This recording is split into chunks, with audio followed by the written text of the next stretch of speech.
오늘은 여러분에게 세계암연구기금과 미국 암연구기관에서 공동으로 발표한 암 예방을 위한 10가지 수칙에 대해서 좀 말씀을 드리겠습니다. 제가 칠판에 적어놨는데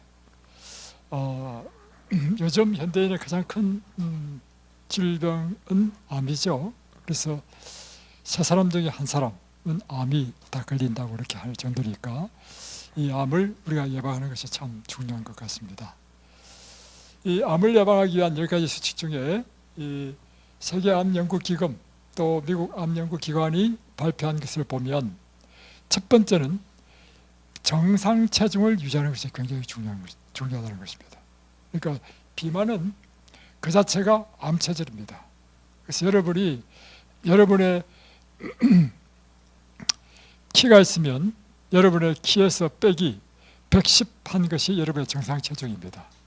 그러니까 내가 180이라면 70이 정상 체중이고, 그래서 좀 더 증가했다더라도 10kg 더 증가시키더라도 80kg죠. 그게 정상이고 그 이상은 다 이 비만입니다. 그래서 정상 체중을 초과할 경우에는 이 암이 걸리기 쉽다는 것입니다. 두 번째는 하루 최소 30분은 운동을 하라. 최소한 30분 이상 운동하는 것이 필요하고, 세 번째는 정제된 음식을 피하라는 것입니다. 설탕, 기름, 또 흰 밀가루 음식들, 흰빵이든지 이런 것 말이죠. 네 번째는 다양한 채소, 과일, 통곡식, 콩류의 식품을 많이 먹어라. 그러니까 채소과에 속한 것과 과일, 다음에 통곡식, 콩류를 많이 먹으면 암이 예방된다는 것입니다. 또 한 가지는 육식을 피하고 가공육, 소시지라든가 다음 이런 것들을 피하라고 하는 것입니다. 이것은 특별히 발암물질입니다. 여섯 번째는 금주, 금연, 술을 끊으라는 것입니다. 담배는 당연히 끊어야 되고, 일곱 번째는 짠 음식을 피하라는 것입니다. 특별히 소금에 절인 음식. 이게 우리 한국 음식 같으면 무엇이 될까요? 장아찌입니다. 젓갈은 굉장히 안 좋습니다. 젓갈은 특별히 짠 음식 가운데서도 생선 내장이라든가 이런 거 가지고 했기 때문에 단백질이 발효되면서요 발암물질이 나옵니다. 다음에 여덟 번째는 암 예방 보조 식품을 먹지 말라는 것입니다. 많은 사람들이 오히려 암을 예방하기 위한 보조제를 먹는데 그것이 암을 오히려 암에는 좋지 않다는 것이죠. 아홉 번째는 모유 수유는 적어도 6개월 이상 하라. 수유를 할 때 유방암이 예방된다는 것입니다. 다음에 열 번째는 여러분이 암에 걸려서 보통 이제 완치됐다는 것이 이제 5년 동안 생존하면 완치됐다는 것이죠. 사실 그 완치가 아닙니다. 그러나 이제 일반적으로 이야기하는 것은 암이 걸린 이후에 5년이 생존하면 완치 판정을 받는데, 이와 같이 완치 판정을 받았다 할지라도 암 생존자는 이 위에 이 암 예방 수칙을 꼭 지키라는 것입니다. 그러면 재발이 안 된다는 것이죠. 그런데 이제 이와 같은 수칙 가운데 최소한 5가지 이상만 지키더라도 유방암 위험률의 60%를 낮출 수 있다. 이 중에 5가지만 지키더라도 60% 낮출 수 있다 이거고요. 또 하나는 이 10가지 가운데 가장 중요한 3가지는 뭘까요?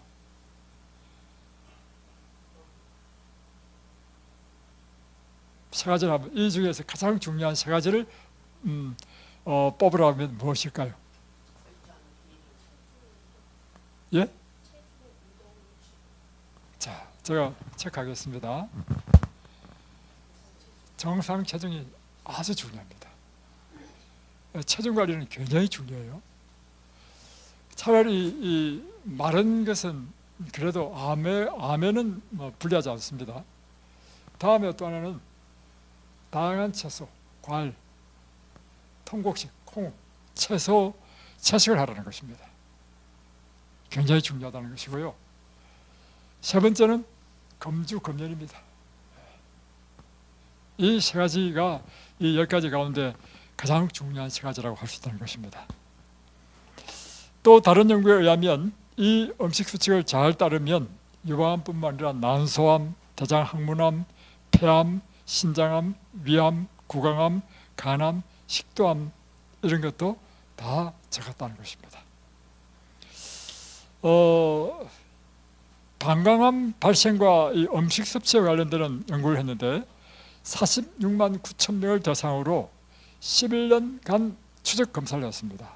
추적 조사를 했는데 동물성 단백질 섭취량을 3% 늘리니까 방광암이 15% 증가했습니다. 무엇이에요? 동물성 단백질. 그러니까 단백질도 동물성 단백질은 고기죠. 육식이든 생선이든 이와 같이 3%를 늘리니까 방광암이 15% 증가했다. 그런데 식물성 단백질로 2%를 증가했을 때는 오히려 방광암 발생 위험률이 23%나 낮아졌다. 참 중요한 것이죠. 그러니까 여러분이 단백질 섭취를 무엇으로 하라는 것입니까? 식물성으로 하라는 것입니다. 자, 이제 최근에는 이제 암 진단을 받은 다음에 이제 암 생존자가 많이 증가하는 추세에 있습니다. 미국에서도요. 그 이유가 무엇인가? 그 이유는요, 딱 한 가지입니다. 암이 걸렸을 때 사람들의 생각 속에 바로 드는 것이 뭐냐면 식생활을 개혁해야 된다는 생각을 갖고 식사 개혁을 하기 때문에 암 생존자가 더 많아진다는 것입니다. 자, 이제 그런데 여러분, 이 세계암연구기금 또 미국 암연구기관이 발표한 암 예방 10가지 수칙보다도 제가 여러분에게 더 좋은 10가지 수칙을 말씀드리겠습니다. 이름하여 이든밸리 건강수칙입니다. 첫 번째, 일찍 자고 일찍 일어나라. 굉장히 중요한 것입니다. 그래서 잠은 10시에는 잠이 반드시 들어야 됩니다. 그래서 일찍 자고 일어나는 것이 굉장히 중요하고, 두 번째, 모든 식사에 고기, 생선, 심지어 계란과 유제품을 다 제거하라. 순수한 채식으로만 식사하는 것입니다. 세 번째는 영양이 잘 갖추어진 채식을 하라. 채식을 하더라도 견과류라든가 콩류라든가 이런 과일도 다양한 과일, 그다음에 채소도 다양한 채소, 이렇게 영양이 골고루 잘 갖추어져 있는 이런 완전한 채식을 하는 것이 필요하다. 다음에 이제 음식을 먹을 때도 예를 들면 쌀도 통곡식, 그러니까 현미쌀을 먹고, 다음에 밀가루도 통밀 이와 같은, 다음에 과일을 먹더라도 껍질채로 먹을 수 있는 그런 껍질채로 먹는 이런 식사가 중요하다는 것입니다. 다음에 네 번째는 물을 충분히 마시라. 여기 오신 우리 김남신 모친은 물을 안 드셔요. 하루에 몇 잔 드시냐니까 500mg. 와, 아주 안 좋습니다. 물은 하루에 2리터를 목표로 해서 드시는 것이 좋습니다. 물을 안 드시면요, 오히려 살이 안 빠집니다. 왜냐하면 물을 안 먹으면 우리 몸은요, 몸을 지키기 위해서요, 이 수분을 내보내지 않습니다. 그리고 물을 적게 드시면요, 결석 잘 걸리고 결석, 또 물을 잘 안 먹으면 우리 모든 순환계통에 문제가 생깁니다. 물을 열심히 드십시오. 다음에 또 하나는 햇볕을 충분히 쬐이라는 것입니다. 하루에 30분씩 최소한. 그래서 햇볕을 쬐어서 여러분이 햇볕이 주는 여러 가지 유익들을 많이 받아야 된다는 것입니다. 특별히 멜라토닌 생성이 굉장히 중요하죠. 다음에 깨끗한 공기를 호흡하라. 특별히 음이온이 많은 공기를 호흡하라. 그런데 사실은 이제 도시에서는요, 음이온이 부족합니다. 양이온이 더 많습니다. 그래서 도시 생활 자체가 사실 우리 건강에 좋지 않습니다. 다음에 체조와 유산소 운동을 2시간씩 하라. 하루에 운동은 최소한 2시간을 하라는 것입니다. 그리고 여러분이 피해야 될 것, 검주, 검연, 조미료, 설탕, 기름, 그리고 카페인, 커피죠. 그리고 소다, 식초, 이런 것들, 초콜릿, 이런 것들을 피하시라는 것입니다. 9번째는 청결과 위생이 중요합니다. 언제나 여러분의 주변, 여러분의 거처를 깨끗하게 청소하고 깔끔하게 하는 것은 여러분의 건강에 굉장히 중요한 것이다. 마지막 10번째는 하나님께 집중하라는 것입니다. 사람은 어디인가 집중을 해야 돼요. 그러니까 사람들이 스마트폰에 많이 다 스마트폰 중독되는 이유가 뭐냐면요, 우리 생각은 끊임없이 무엇인가 집중해야 돼. 그래서 여러분이 하나님의 말씀에 집중하지 않으면요, 다른 무엇인가를 자꾸 찾아. 그게 뭐냐면 스마트폰이에요. 이 시간도 마찬가지입니다. 여러분이 강의 시간에는 무엇에 집중하는 훈련을 해야 되느냐면 강의에 집중하는 훈련을 해야 됩니다. 강의에 집중하지 않으면 여러분의 정신이 어디로 가느냐면 지금 이 강의 시간에도 엉뚱한 걸 생각해. 여러분의 건강과 여러분의 영혼에 굉장히 치명적으로 해롭습니다. 그래서 집중하는 훈련이 굉장히 중요해요. 그래서 밥을 먹을 때는 다른 생각하면 안 돼. 밥만 먹어야 돼. 그래서 제가 밥 먹을 때 절대 하지 말라는 게 있죠. 스마트폰 보지 말라.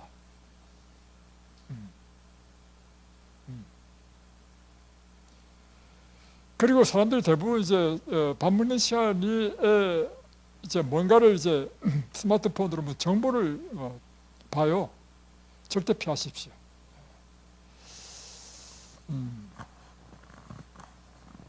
운동할 때는 운동에만 집중하고. 그래서 운동할 때는 이렇게 제일 좋은 게 뭐냐면 스마트폰으로 아름다운 찬양이 흘러나오는 이 피아노 곡이라든가 이런 것들을 들으면서, 음악을 들으면서 가는 것이든지, 아니면 듣고 싶다면 설교라든가 아니면 건강에 대한 이런 좋은 내용들의 이런 설교를 듣는 것은 좋습니다. 그럼에도 불구하고 제가 더 희망하는 바로는 운동할 때는 그것조차도 듣지 않고 운동에만 집중하는 것이 더 좋아요. 자, 또 한 가지는 이것입니다. 우리 마음에 불평이라든가 과거에 내 잘못에 대한 후회, 그리고 다른 사람이 나에게 피해를 준 것에 대한 원한과 미움, 이런 것들을 가지고 있으면 안 됩니다. 이것은 여러분의 마음의 쓰레기가 되어서 여러분의 영혼과 여러분의 육체를 병들게 합니다. 그래서 언제나 동정, 용서, 감사, 사랑으로 우리 마음을 바꿔야 되고, 또 우울한 감정, 실망과 낙담한 이런 마음들, 이런 마음들도 여러분의 육체를 굉장히 파괴시킵니다. 그래서 여러분이 항상 해야 될 일이 뭐냐면 여러분의 마음을 기쁘고 즐겁게 만드는 일을 여러분이 해야 됩니다. 근데 여러분 보십시오. 외부에서 나를 기쁘고 즐겁게 해줄 때 내가 기쁘고 즐겁게 되려면요, 그것은 여러분 하루 종일 살아도요 한두 번 있을까 말까 하는 일입니다. 그죠? 우리 마음을 항상 기쁘고 즐겁게 하기 위해서 어떻게 해야 될까요? 내가 그렇게 만들어야 됩니다. 어떻게 만들 수 있는가? 우리 인생은 다 선택입니다. 생각도 뭐예요? 선택입니다. 이 시간 여러분이 지금 하는 것도 선택이에요. 그러니까 다시 표현하면 나는 내 과거의 삶의 우울한 것은 나는 생각하지 않기로 선택했다. 나는 항상 희망차고, 그리고 항상 감사하고, 항상 기쁨의 삶을 살기로 나는 선택했다.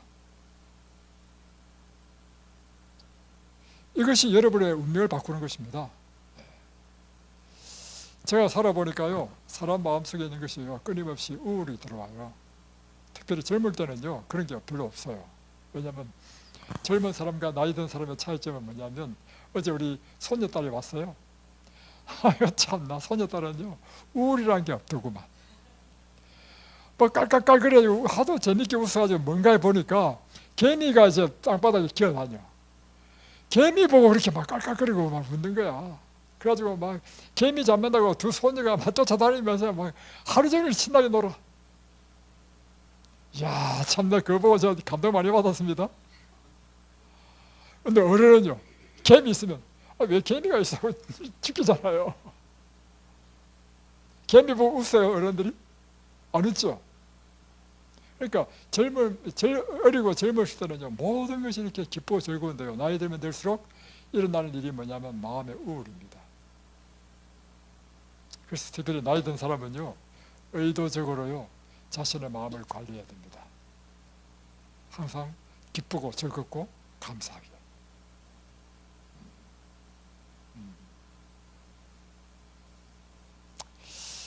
다음에 또 한 가지는 여러분 건강에 치명적인 것이 염려, 걱정입니다.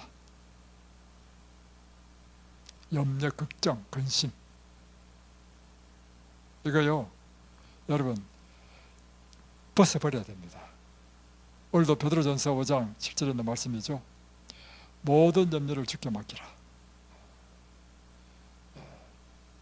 그리고 우리의 마음에 언제나 하나님을 믿는 믿음으로 사는 그런 평안함을 유지해야 됩니다. 자, 이럴 때 우리 모든 질병은 다 떠나가고요 건강을 회복할 수 있습니다. 자, 이제 오늘은 민수기 25장을 하겠습니다. 민수기 25장을 넘어갑니다. 지난 시간까지는 민수기 22장부터 24장까지의 내용이 무엇이냐면 이제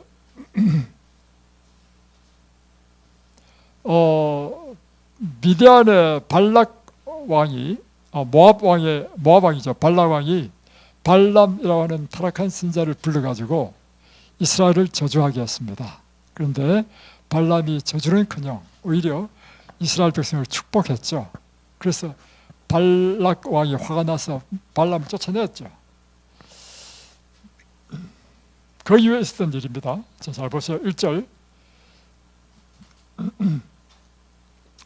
이스라엘이 시딤에 머물러 있더니 그 백성이 모압 여자들과 음행하기를 시작하니라.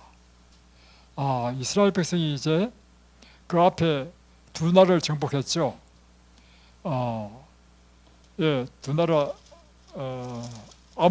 아모리라는 나라를 정복하고 바산 나라를 정복하면서 이제 여리고 맞은편 여리고 이렇게 있죠.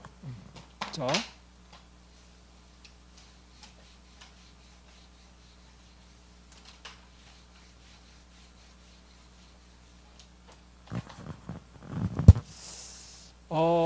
이제 가나안 땅이 이제 있단 말이에요. 가나안 땅이 있는데 이제 사해가 있고 사해 위에 여기 여리고예요. 여리고. 여기가 지금 이스라엘 백성들이 이제 가나안 땅을 점령할 첫 관문입니다. 여리고 요를 사이에 두고 무엇이 지나가냐면 요단강이 이렇게 쫙 지나가요. 이 사이고 요단강을 중심으로 동쪽 편이 있고 이 서쪽 편이 있죠. 지금 이스라엘 백성이 여리고의 요단강을 중심으로 동쪽 편에 지금 진을 치고 있습니다. 이스라엘 백성. 이게 모압 땅이란 말이에요. 여기에 이곳이 어떤 지역이냐면 시딤이라는 골짜기에 있는 곳인데 여기만 하더라도 이제는 광야가 아닙니다. 사막 지역이 아니고 숲이 있고 강이 있으니까 강을 중심으로 아주 울창하고 골짜기가 좋고 아주 좋은 숲이 있는 그런 곳이었습니다. 그런데 이곳에서 이제 이스라엘 백성이 뭘 하냐면 모압 여자들과 음행하기를 시작했다는 것입니다.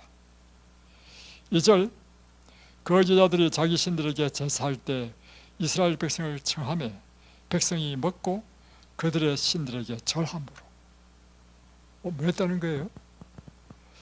모압 여자들이 섬기는 그 우상에게 절을 했다는 것입니다. 그리고 3절 이스라엘이 바알보올에게 가담한지라. 바알보올이라는 것이 이제 우상의 이름입니다. 여호와께서 이스라엘에게 진노하시니라. 왜 이런 일이 났는가? 자, 배경을 잘 보십시오. 이스라엘 백성은 그 이전에 아모리 족속 쳐부쉈죠. 그 외에는 바산 지역을 다 쳐부쉈습니다. 그래서 이미 동쪽 지역의 땅을 점령했습니다. 그리고 이 동쪽 지역이 전부 다 그들의 땅이 됐습니다. 자, 이렇게 했을 때 지금 모압 왕이 이스라엘 백성을 두려워해서 이제 발람을 불러서 저주하려게 했잖아요. 근데 저주를 못했죠. 발람이 쫓겨났죠. 이 쫓겨난 발람이 하나님의 성령이 떠나버리니까 완전히 사단에게 지배당했습니다. 그러니까 이제는 완전히 노골적으로 발람이 발락 왕이 주려고 했던 그 선물을 탐하고 어떻게 하면 이스라엘 백성들을 저주해서 멸망시킬까, 그거를 연구해서 했다는 거예요. 발람이. 그런 발람이 좋은 꾀를 하나 냈어. 뭐냐? 이스라엘 백성이 하나님께서 그를 보호하시고 그의 방패가 되는 것은 언제까지만이냐?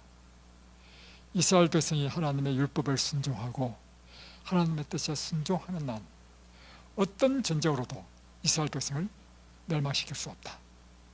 이건 거꾸로 딱 표현하면 이스라엘 백성들로 하여금 하나님의 율법을 범하게 하고 죄에 빠지게 하면 하나님께서는 이스라엘 백성을 보호하실 수 없게 될 것이다.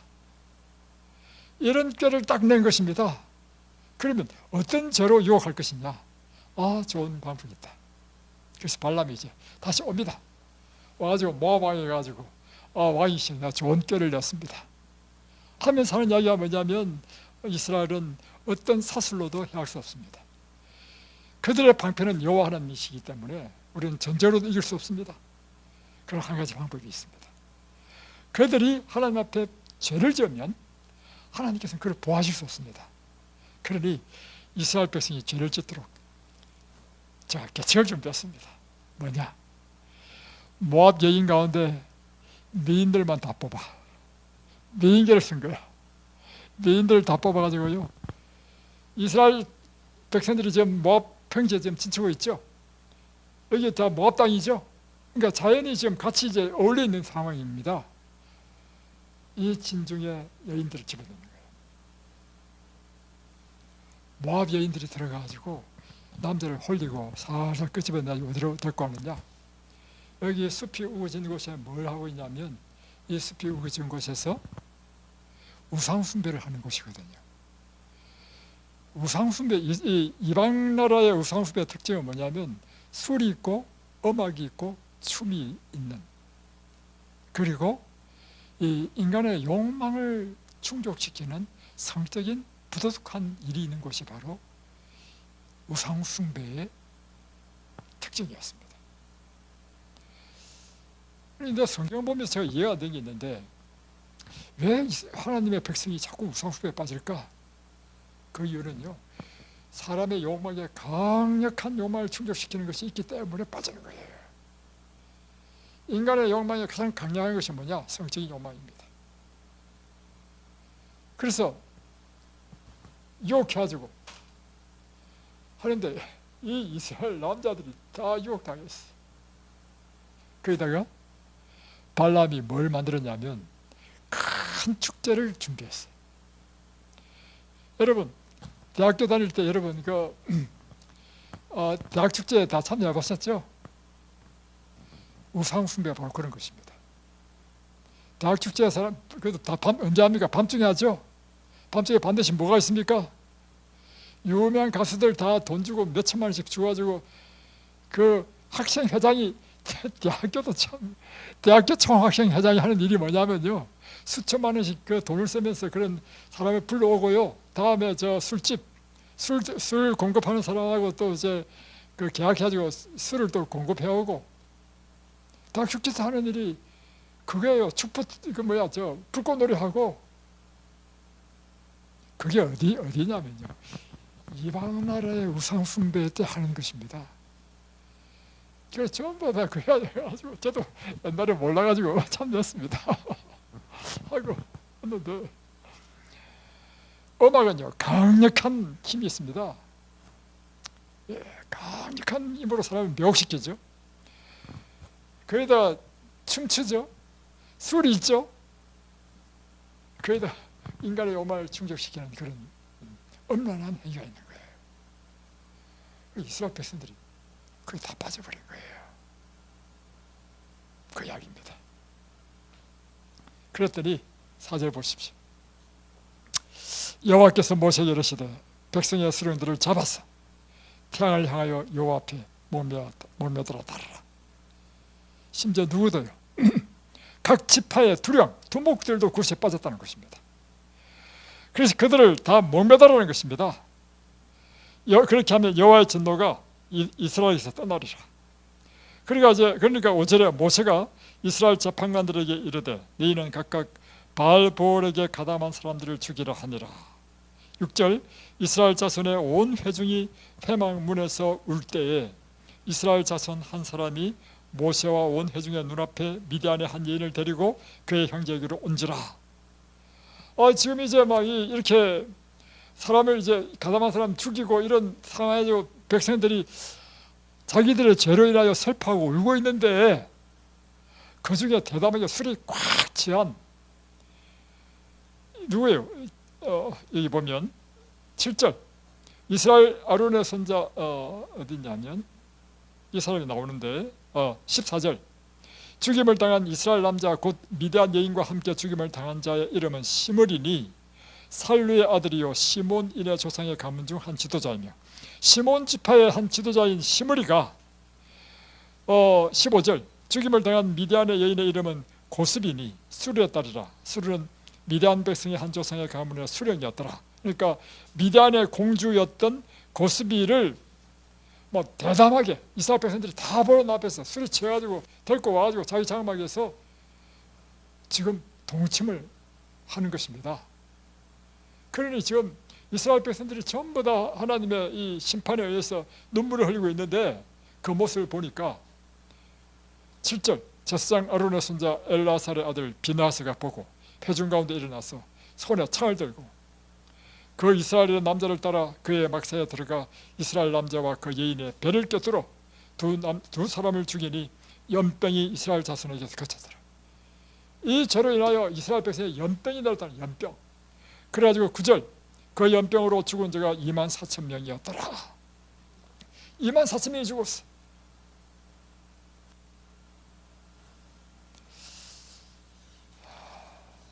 자, 저는 여러분에게 이 사건을 통해서 우리가 어떤 영적인 교훈을 배워야 되는지를 좀 보겠습니다. 이 사건이 일어나게 된 배경은 무엇인가? 첫 번째는 이것입니다. 끊임없이 그들이 보고 듣는 것에 의해서 그들의 생각이 먼저 오염됐다는 것입니다. 다시 표현하면 이스라엘 백성들이 이렇게 범죄하게 된 것은요, 하루아침에 범죄하게 된 것이 아니고 날마다 모압 평지에서 일어나고 있는 이 모압 평지 그 숲속에서, 우리도 사실 그렇잖아요. 하여튼 그 산속 좋은 곳은 다 뭐가 있습니까? 그렇죠? 제가 참 말하기 좀 곤란하지만 마찬가지로요, 여기에 숲이 좋고 이러니까 이것이 다 뭐냐면 우상 숭배한 흔적들이 다 있는 거야. 흔적들이. 이스라엘 백성들이 항상 날마다 그걸 바라보니까 점점 생각 속에서 어떻게 바뀌었냐면 죄에 대하여 묻어져 버리는 거라. 여러분, 우리가 사는 집 근처에 예를 들면 러브 호텔이라나요? 옛날에 러브 호텔이 있는 것이 안 좋은 이유가 무엇입니까? 우리 자녀들하고 노상 보게 되면요, 생각이 바뀝니다. 뭐 적어도 죄가 아닌 게 되는 것입니다. 무슨 말인지 아시겠어요? 그처럼 이스라엘 백성들이 노상 우상 숭배와 그리고 그 엄탕한 이런 흔적들을 자꾸 지켜보니까 죄에 대한 감각이 묻어지는 것입니다. 그러면서 자기 마음속에 죄를 지을 수 있는 마음의 준비가 되어 있다는 것입니다. 자, 이게 보세요. 읽어드리겠습니다.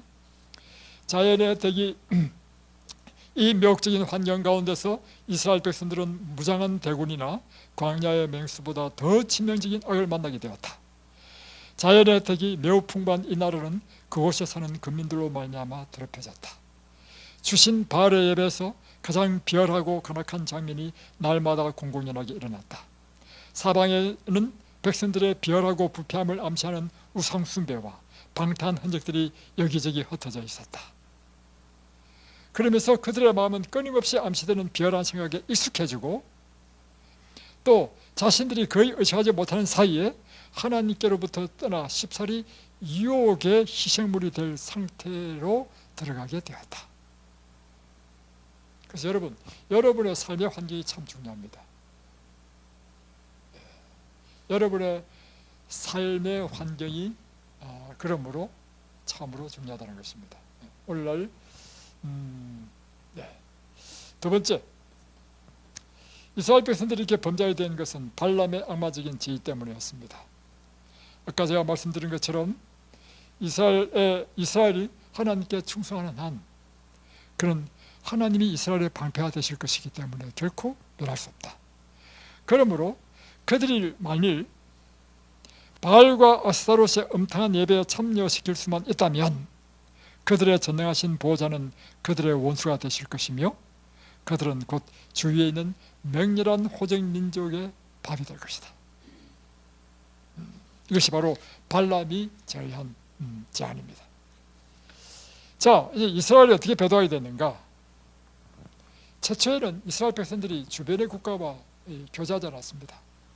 그래서 하나님께서 이스라엘 백성들에게 명령하신 것이 있습니다. 그건 뭐냐면 가나안 민족을 정복할 때요 어떻게 하라냐면 모든 사람을 다 진멸하라 했습니다. 여러분 잘 이해 안 되죠? 그거요 사람의 관점으로 보면 이해 안 됩니다. 하나님의 관점에서 볼 때는 이해가 됩니다. 왜냐? 가나안 땅에 있는 사람들이 얼마나 죄악이 많고 음란하고 그들의 행습과 태도가 다시 변하면 이스라엘 백성들이 전염되지 않도록 하기 위하여 완전히 멸절하는 것입니다. 그래서 진멸하라는 것입니다. 자, 그래서 최초에는 이스라엘 백성들과 인근 이방인 사이에는 교제가 없었습니다. 그러나 얼마 후에 미디안 여인들이 이스라엘 진영에 들어오게 되었습니다. 이 여인들의 목적은 히브리인과 교제하여 그들로 하나님의 율법을 범하게 유혹하고 이교의 의식과 습관에 흥미를 끌게 하여서 그들로 하여금 우상 숭배로 끌어들이는 것이 그들의 목적이었습니다. 그래서 이제 드디어 큰 축제를 이제 벌리고 이제 초청했습니다. 자, 근데 이스라엘 백성들이 이제 드디어 이제 유혹돼서 그 축제에 참여하게 됐습니다. 그리고는 노래와 춤과 이교 축제의 아름다움에 현혹되어서 그들은 여호와께 대한 충정을 포기했다 하는 것입니다. 환락과 축연에 가담하여 술을 마시면서 방종할 때 그의 지각은 몽롱하게 되었고 마침내 자제력을 잃게 되었다는 것입니다. 그리고 정욕이 그들을 완전히 지배했습니다. 그리고 엄탕한 행위로 말미암아 그의 양심은 더럽혀졌고 그러니까 자연히 우상에게도 머리를 숙이고 절하게 되었다는 것입니다. 이것이 지금 이스라엘 백성이 배도하게 된 그 과정입니다. 그러니까 전쟁으로 정복할 수 없는 이스라엘 백성을 뭐로 정복했습니까? 예, 관계로 정복해버렸어요.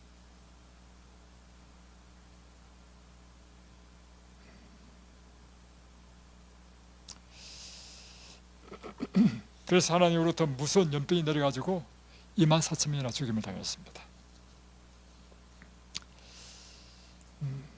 그래서 그 결과 하나님께서는 이 이스라엘 백성을 유혹한 미디안을 쳐부수도록 했죠.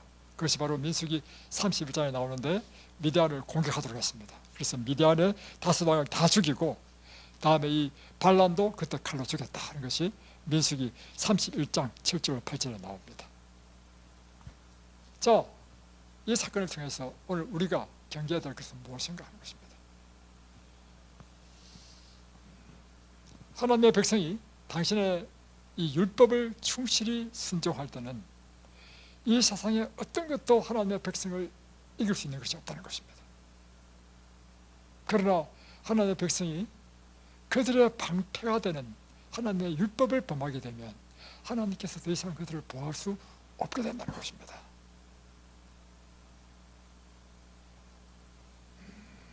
자, 이거 한번 보겠습니다. 이 그림을 잘 보십시오.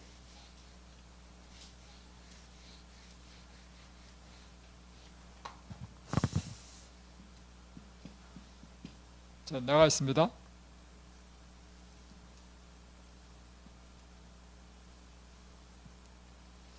이스라엘 백성이요, 그들은 언제나 보호받았던 이유는 뭐냐면 이게 하나님이 그들을 방패막이 되어줬습니다. 오늘 그리스도인에게 있어서, 자, 그런데 이제 그들이 하나님 율법을 범하니까 하나님께서 이스라엘 백성을 보호할 수 없어. 방패화살을, 이전에는 아무리 외부에서 화살을 쏘도 이 화살을 통과할 수 없었습니다. 그러나 방패가 없으니까 화살이 맞죠? 자, 두 번째 그림.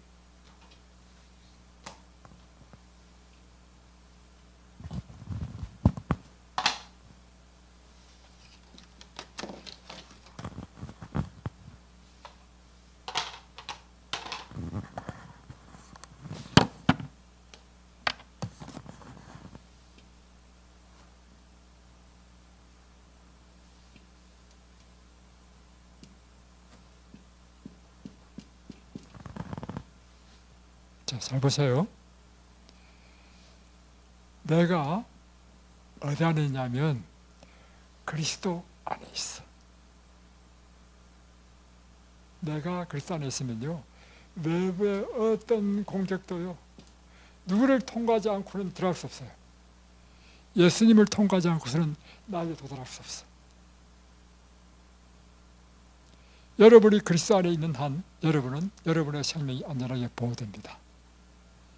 그러나 그리스도 밖에 있게 되면 어떻게 되느냐, 인생의 모든 화살을 맞는 거야. 그래서 여러분이 질병이 걸리고 암이 걸린 것입니다, 여러분. 그럼 우리가 그리스도 안에 있는 비결은 뭔가? 요한복음 15장 7절에 보면요, 내 말이 너희 안에 거하면 너희가 내 안에 있다 했습니다. 똑같죠? 예수님이 우리의 보호가 되는 것은 뭐냐면 예수님의 말씀 안에 있는 것이 우리가 그리스도 안에 있는 거야.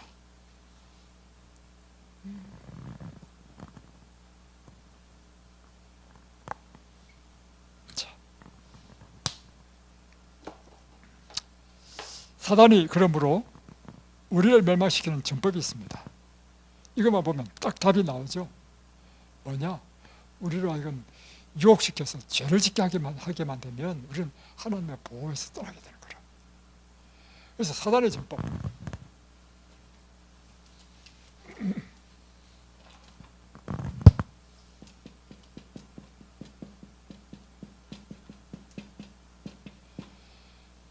지피 지기면 백전 불태라는 말씀이 있습니다. 저걸 알고 나를 알면 100번 싸워도 비틀은 지경에 차지 않는다. 우리가 지금 사단이죠.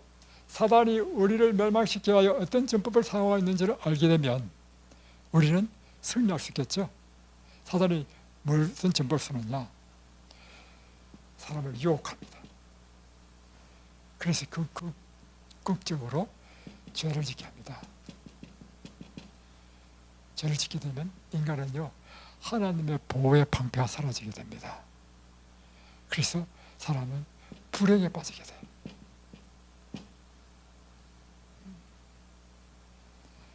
그래서 여러분, 첫 번째 우리가 해야 될 일이 뭐냐면 사단의 유혹에 들지 말아야 되고, 두 번째는 죄를 짓지 말아야 되고, 세 번째는 죄를 지었다 할지라도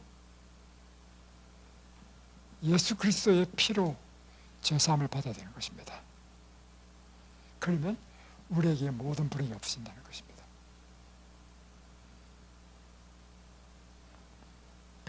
자, 사단이 어떻게 유혹하는지 보겠습니다. 사단은 모든 능력과 교활한 술책으로 이스라엘을 유혹하여 죄에 빠지게 하려고 노력한다. 만일 하나님의 율법을 맡은 자라고 고언한 자가 그 계명을 범하게 되면 그는 하나님께로부터 분리되고 원수들 앞에 서지 못할 것이다. 사단은 인간의 마음을 다룰 수 있는 요소를 잘 알고 있다. 사단은 수천 년 동안 악마와 같이 맹렬하게 연구하였으므로 각 사람들의 공격당하기 가장 쉬운 점들을 알고 있다. 그러니까 사단은요, 인간의 마음을 다룰 수 있는 요소를 잘 안다는 것입니다. 수천 년 동안 연구를 했어. 그래서 어떻게 하면 이 사람이 가장 유혹이 약한지, 어떤 유혹이 약한지 잘 안다는 것입니다. 그 중에 하나가 뭐냐면 사단이 잘 이용하는 방법이 음란의 죄를 통하여 인간을 유혹한다는 것입니다. 셋의 자손, 창세기 5장에 보면 셋의 자손은요, 이 하나님의 아담을 통한 하나님의 백성의 족속이었습니다. 근데 셋의 족속이 타락하게 된 이유가 있습니다. 창세기 5장에 보면 여자의 사람의 딸들의 아름다움을 보고 자기 원하는 대로 아내를 삼음으로 타락하게 됐다고 했습니다. 특별히 조심해야 될 것이 바로 그것이라는 거예요. 다음에 요셉을 유혹했던 것은요, 사단이 사용했던 것은 보디발이었습니다. 삼손도 무엇에 결국에는 넘어졌습니까? 예, 똑같이 넘어졌죠. 그 여자 이름이 뭡니까? 데릴라였어요. 데릴라. 야, 다윗까지도 넘어졌습니다. 솔로몬, 세 번이나 하나님께서 당신을 사랑하는 자라고 불렸는데 이 현명한 솔로몬도 여자를 너무 많이 둠으로 인해서 결국은 거지자들이 우상 숭배하는 그 우상을 세워달라 해서 하나님의 성전 안에 자기들이 솔로몬이 사랑하는 그 후처들의 우상들을 예루살렘 성 안에 그걸 세웠어요. 이런 죄를 범하게 된 것입니다. 그래서 고린도전서 10장 11절로 12절에는 저희에게 당한 이런 일이 거울이 되고 또한 말세를 만난 우리의 경계로 기록하였느니라. 그런즉 선질로 생각하는 자는 넘어질까 조심하라. 사단은 여러 세대를 통하여 바알보올에게 그처럼 성공을 거둔 동일한 유혹으로 이스라엘 중에 가장 강한 자들과 귀인들을 파멸시켰다. 그래서 각 시대를 통하여 유격적 방종의 암초에 걸려 끼어진 품성의 자네들이 널브러져 있다. 엄청나게 많은 사람들이 각 시대를 통해서 바로 이 사단의 유혹에 넘어져 가지고 그 인생을 망친 사람들이, 하나님 앞에 망친 사람들이 너무 많다는 것입니다. 그런데 이것이 세상 끝이 가까이 이룰수록 하나님의 백성으로서 하늘 가나안의 변경에 서 있는 우리에게 사단은 옛날처럼 우리를 그 하늘 가나안 땅에 들어가지 못하도록 하기 위하여 배전의 노력을 기울이고 있다. 마지막 시대 때 하나님의 백성이 가장 경계될 것이 뭐냐면 바로 이 간음의 죄를 경계해야 된다는 것입니다. 사단은 각 영혼에게 그의 올무를 놓는다. 경계해야 될 사람은 무식자나 교양이 없는 자들만이 아니다. 사단은 가장 높은 지위, 가장 거룩한 직분을 가진 자들을 유혹할 준비를 할 것이다. 요즘 여러분 노상신문에 나오는 이야기가 뭡니까? 지위가 높든 낮든 간에 다 이런 치정사건, 그런 3000년 전에 사용했던 동일한 매개체들을 지금도 사용한다. 무엇인가? 세속적 우정. 자, 주목해 보세요. 미디안 여인들이요, 장막에 가지고 뭘 만들었냐면 위대한 남자들과 우정을 쌓았습니다. 우정관계가 딱 형성되면요, 그 우정을 저버릴 수 없기 때문에 줄줄 따라온다는 것입니다. 여러분이 이 세상에 살면서 피치 못하게 여러 사람들과 관계를 맺잖아요. 그 관계 때문에 여러분이 원치 않은 죄를 짓는다는 것입니다. 그래서 세속적인 우정을 조심하라는 것입니다. 두 번째, 매혹적인 미. 사람들에게 가장 약한 게 뭐냐면 미에 약한 거예요. 그래서 꽃뱀이란 말이 왜 생겼겠습니까? 네. 여러분 반드시 경계해야 됩니다. 세 번째, 향락의 추구. 아무리 강한 사람도 술에 장사 없습니다. 술에 취하면요, 일단 이 정신이 혼미해지고 이제는 내 이성보다는 내 죄의 욕망이 먼저 우선해버립니다. 그러므로 이래서 사람이 실수하게 되죠. 환락, 잔치, 술잔으로 그런 7째 계명을 범하도록 유혹하는 것입니다. 그래서 우리가 해야 될 일이 뭐냐? 첫 번째, 이 세상의 풍속과 습관과 원칙에 있어서 우리는 세상과 크게 구별되어야 한다는 것입니다. 이 세상 사람들 다 하는데 뭐 그게 어떻소? 그런 생각을 버려야 됩니다. 이 세상 사람들과 다 애인들 다 있대. 내 애인이 있는 게 뭐가 잘못됐냐? 이거는요, 여러분, 우리의 기준이 항상 무엇이 되어야 되냐면 이 세상의 기준이 아니라 하나님의 법이 기준이 되어야 됩니다. 지난번에 드라마에 참 재미있는 드라마, 이거 나는 못 봤는데, 우리 그 옛날에 교회 다닐 때 제가 우리 장로님을 설교를 시켰더니만 장로님이 설교할 때 하신 말씀이 이런 그 멘트였다네. 사랑하는 것도 죄입니까? 말이 얼마나 좋아요. 근데 그 사랑이 누구 사랑이냐면 엄연히 배우자가 있는데 딴 여자를 좋아해. 내 딴 여자 좋아하는데 사랑하는 게 무슨 죄가 되냐 이 말이야. 이게 오늘날 세상 사람들이 갖고 있는 생각입니다, 여러분.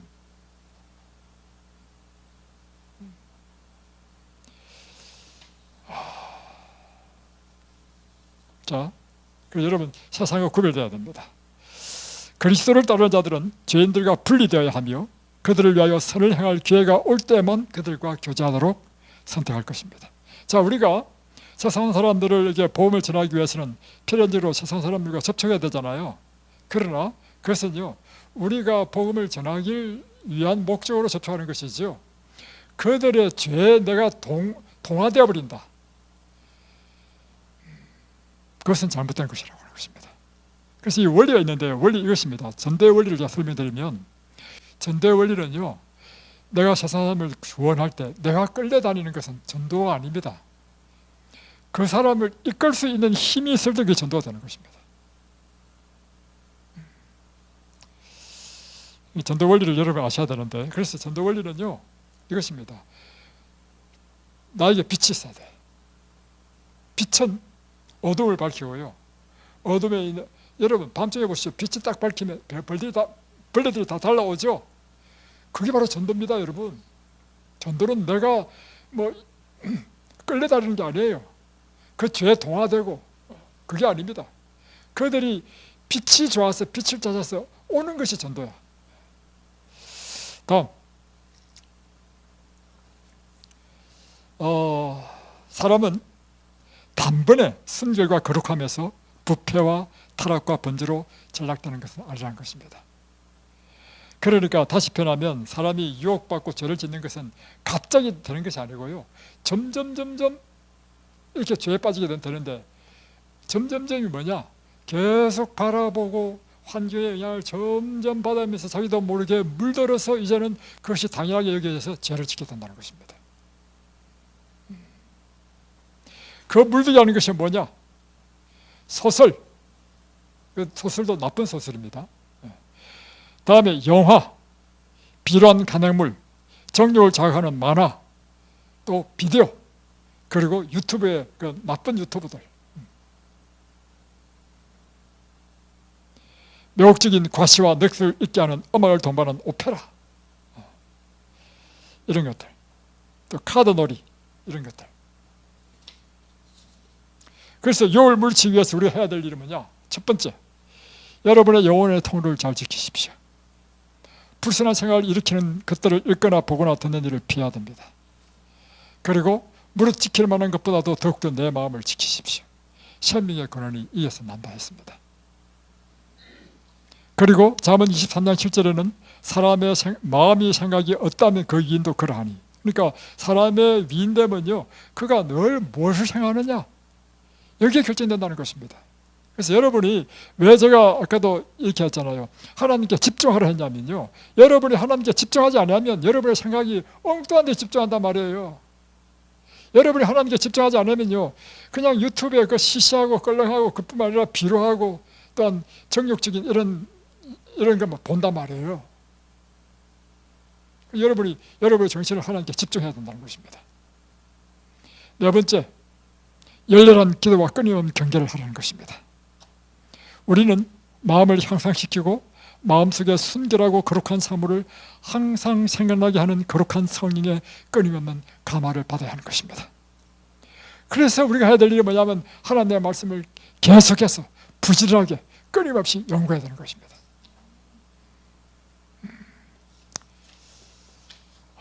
이건 사실 저한테 오늘 하는 설교였습니다. 여러분, 이것에는요, 나이가 어리고 젊고 늙고 관계없습니다. 남녀 차이도 없고요, 다 똑같아요. 인간은 다 죄인이기 때문에. 이 설교는 오늘 여러분이 한 설교뿐만 아니라 제가 한 설교입니다. 우리 모두에게 다 필요한 오늘 이 귀한 교훈을 다 받아들이시기 바랍니다. 기도하겠습니다.